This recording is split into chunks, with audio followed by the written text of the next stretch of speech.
Hello, and welcome to this month's Safety Minute.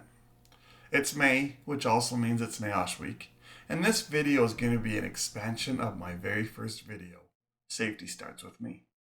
And in that video, we looked at where safety truly came from, because it didn't come from the government, it didn't come from business, it didn't come from workers, it actually came from widows.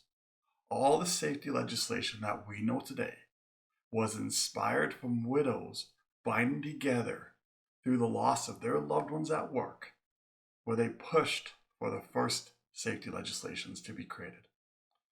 And in that video, we looked at how the laws were created that if incidents happened at work, the employers were protected, but the employees weren't.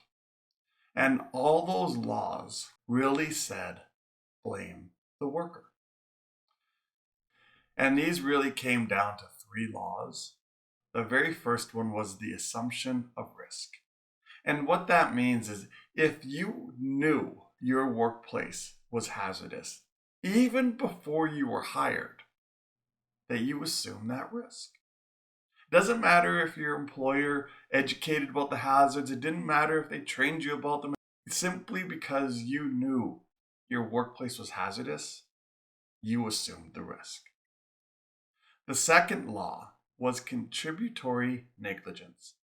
And what this law means is that if you had a hand in creating your incident, no matter how slight, your employer would be completely off the hook. And this could be as simple as your shoe was untied and you fell down. All it took from lawyers was to show that you had the slightest little bit that added to your incident, and that your employer was completely scot-free.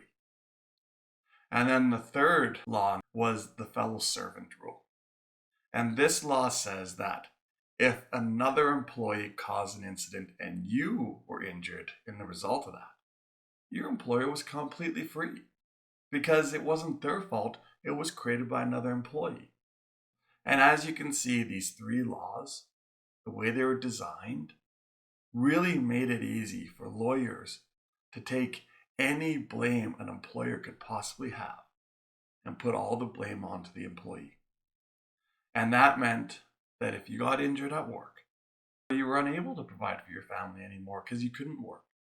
That was basically the corner workers were pushed into.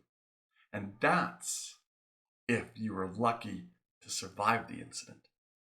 Because if you died, you couldn't sue at all. Because there is one more law, and that is just common law, which says you had to be alive to sue. So the easiest way for any employer to be able to get away from anything going wrong at work was to have you die. Because there was no chance they could sue. Because common law said you have to be alive to sue. So that's why we celebrate NAOSH Week. Because not only is it a right, but it's an obligation we have as workers, adding to the safety systems we have at work. These systems were designed because our loved ones fought for them when we could no longer, because we were bleeding or dying on the work floor.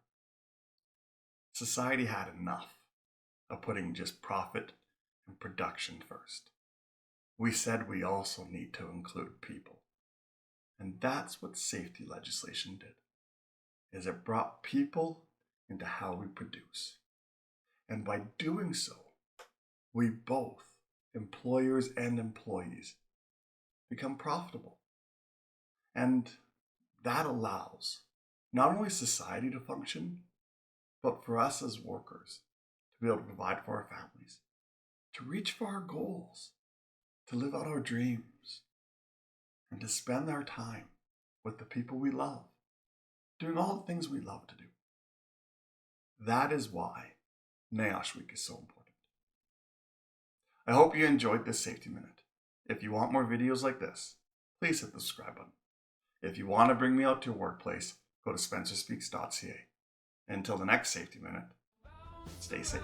Just feel the beat, yo, grab a friend and move your feet. Say this tune's for joy, a catchy blend. Oh, it claps and chimes, it starts to crescendo. Bounce around, jump with the flow.